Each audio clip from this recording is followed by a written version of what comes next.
Atheists make me sick. As a good God-fearing, Bible-believing Christian, I am fed up with these godless atheists.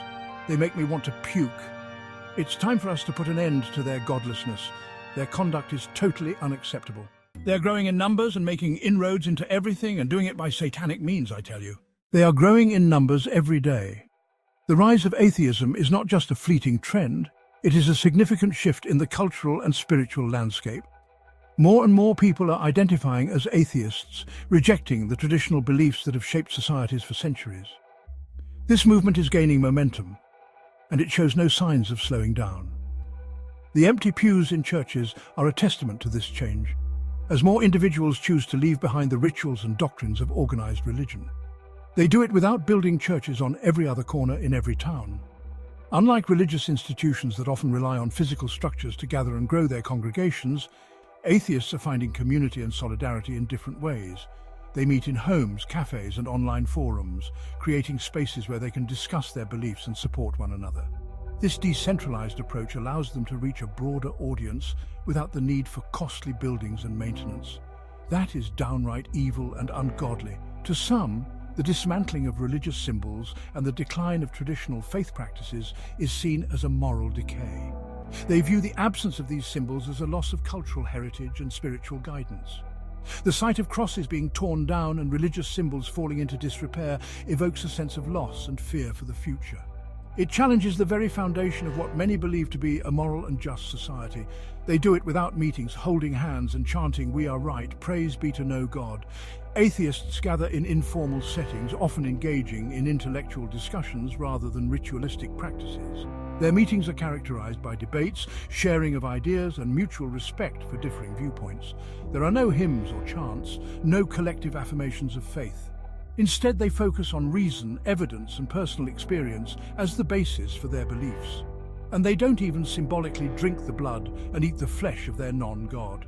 The rituals that are central to many religious practices, such as communion, are absent in atheist gatherings. There are no symbolic acts of devotion or reenactments of sacred events. This absence of ritual can be unsettling to those who find meaning and comfort in these practices. It raises questions about how atheists find purpose and connection without these traditional forms of worship. Sick, I tell you, satanic to the core. To some, the outspoken nature of atheists and their willingness to challenge religious norms is seen as an attack on the very fabric of society. They view these protests and demonstrations as not just a rejection of religion, but as an embrace of chaos and immorality. The strong language used to describe these actions reflects the deep-seated fear and mistrust that exists between some religious communities and atheists. They do it without going door to door, waking folks up and preaching to them. Atheists often rely on literature, social media, and public events to share their views. They do not engage in the door-to-door evangelism that is common in many religious traditions. Instead, they create content that can be accessed at any time, allowing individuals to explore atheism at their own pace. This approach respects personal boundaries and encourages self-directed learning. They do it without standing on the street corner and threatening folks with eternal damnation. Atheists generally avoid confrontational methods of spreading their beliefs. They do not stand on street corners with signs and loudspeakers, warning passers-by of eternal consequences. Their approach is more subtle, often focusing on reasoned arguments and evidence-based discussions. This method can be more appealing to those who are put off by aggressive proselytizing. They claim they do it with the truth, but I tell you it's false. The Bible proves it. Many atheists are well versed in religious texts, including the Bible. They study these texts not to find faith, but to understand and critique them. They argue that their rejection of religion is based on a careful examination of these texts and the evidence they present. However, for those who hold the Bible as the ultimate truth, these claims are seen as misguided and false. They are succeeding without tax-exempt status. Unlike religious organizations that often benefit from tax-exempt status, atheist groups operate without these financial advantages. They fund their activities through donations, membership fees, and other means. Despite this, they are able to organize events, support charitable causes, and build communities. This success challenges the notion that religious institutions are necessary for social good. That is not only ungodly, that is communist. The association of atheism with communism is a common trope, reflecting historical and political tensions. For some, the rejection of religion is seen as a rejection of all traditional values, including those related to capitalism and democracy. This view paints atheists as not just non-believers, but as active threats to the social and political order. How can they survive without government help? The ability of atheist groups to thrive without government support is a point of contention. Some argue that this independence is a sign of their resilience and resourcefulness. Others see it as a threat, questioning how these groups can sustain themselves and what their true motives might be. The debate over the role of government in supporting or regulating religious and non-religious groups continues to be a contentious issue. I am sick of all those atheist scientists creating things of the devil. They claim to be advancing human knowledge and improving our lives, but at what cost? These so-called advancements are nothing but a way to undermine our faith and the divine order of the world. They are leading us away from the path of righteousness and into a world where God is no longer revered. They make life longer, more enjoyable and comfortable, but they do so by playing God. They manipulate the very fabric of life, creating medicines and technologies that extend our lives beyond what was intended.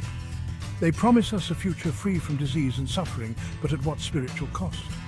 They are making us forget the importance of faith, prayer, and the natural order that God has set for us. They have made our healing power, exorcisms, and prayer seem useless. Once we turn to our faith leaders for guidance and healing, believing in the power of prayer and divine intervention. Now we are told to trust in science and medicine as if they hold all the answers. This shift is eroding the very foundation of our spiritual lives, making us question the power of our faith. With their godless medical science, they claim to have all the answers. They dismiss the miracles of faith as mere superstition, reducing our deeply held beliefs to nothing more than outdated practices. They tell us that science can explain everything, leaving no room for the mysteries of the divine. This arrogance is leading us down a dangerous path, one where we no longer see the hand of God in our lives. Finding cures for those God-given gifts of polio, measles, anthrax, and other diseases is wrong, I tell you. These diseases were part of God's plan, a way to test our faith and resilience. By eradicating them, we are defying His will and altering the course of human history. We are playing with forces beyond our understanding, and the consequences could be dire. Denying the absolute truth of Genesis with their false evolution theories is another way they are leading us astray. They teach our children that we are nothing more than the result of random mutations and natural selection, stripping away the divine purpose of our existence. This is a direct attack on our faith, undermining the teachings of the Bible and the belief in a higher power that created us all. This is ruining the world God intended. We were meant to live in harmony with His creation, respecting the natural order and the divine plan. Instead, we are now obsessed with controlling and manipulating the world around us, believing that we can improve upon God's design. This hubris is leading us away from the true path, causing us to lose sight of our spiritual purpose. I am fed up with their rejection of faith. They mock our beliefs, dismissing them as irrational and outdated. They claim that science has all the answers, but they fail to see the deeper truths that faith reveals. We must stand firm in our beliefs, resisting the temptation to abandon our faith in favor of their so-called progress. Only by holding on to our spiritual convictions can we find true meaning and purpose in our lives. How can they learn the truth of God using evidence and intelligence? This question has puzzled many believers and non-believers alike. The truth of God, as revealed in the Holy Scriptures, is often seen as a matter of faith, something that transcends the realm of empirical evidence and logical reasoning. Yet, in our modern world, where science and rationality hold significant sway, many seek to reconcile their faith with these principles. They gather in Bible study groups, poring over the sacred texts, seeking to understand the divine message through a lens that combines both faith and reason. They pray earnestly, asking for divine guidance to illuminate their understanding, hoping to bridge the gap between the spiritual and the intellectual. Their infatuation with free speech and personal freedom is unbiblical and are the tools of the devil. This perspective, however, is not without its critics. Some argue that the emphasis on free speech and personal freedom, hallmarks of modern democratic societies, can lead individuals away from the path of righteousness. They believe that these concepts, while seemingly noble, can be manipulated by malevolent forces to sow discord and doubt among the faithful. The devil, they assert, uses these tools to undermine the authority of the Church and the sanctity of its teachings. In the hands of the unscrupulous, free speech becomes a weapon to challenge and distort the divine truths. leading many astray. Satan gives them the evil ability to defeat us at every turn and debate, and this is a source of great frustration for many believers. In religious debates, those who oppose the teachings of the Church often seem to have an uncanny ability to outmaneuver their opponents. They wield their arguments with precision, exploiting every perceived inconsistency and contradiction in the Scriptures. This ability, some say, is not merely a product of human intellect, but is augmented by the influence of Satan. He empowers them to challenge the faithful, to cast doubt on the divine word, and to make the defenders of the faith appear foolish and ill-prepared, and make us look foolish. This sense of being outmatched and ridiculed can be deeply disheartening. Many believers find themselves questioning their own understanding and faith, feeling isolated and vulnerable. They turn to prayer, seeking solace and strength from God, asking for the wisdom to counter these challenges.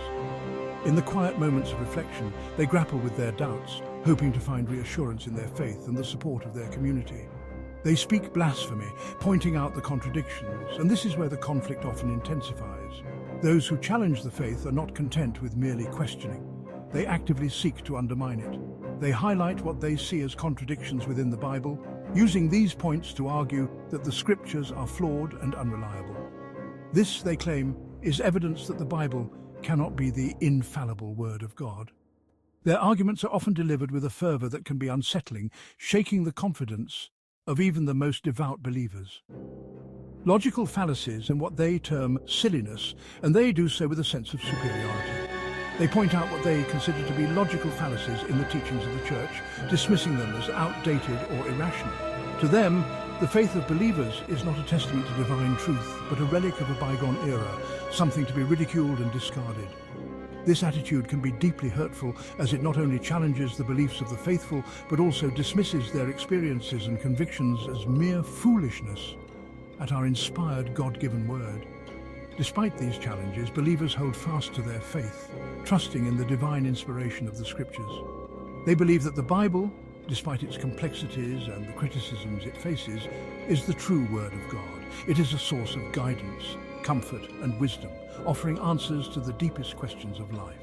In the face of doubt and opposition, they find strength in their faith, knowing that the truth of God transcends human understanding and remains steadfast through all trials. They are so dishonest they live a moral life, help their fellow man and claim to do so without God or the Bible. We know the truth. Each of them has a Bible they use in private to know how to live. They have to, but they won't admit it. The fathers of Christianity had it right. They showed us how to deal with these God-hating fools. It is time to return to those days and those methods. We need to remove the influence, the materialism, and the godlessness of these people from our society. It is time to round them up and put them to the cleansing fire of justice. We need to tear down their hospitals, burn their evil books, and quit using their godless material and inventions. Throw away your computer, car, phone, TVs and radios. Disconnect your electricity. Stop taking those satanic medications. In no time, we will return this world to the way God intended it to be, free of those who do not believe.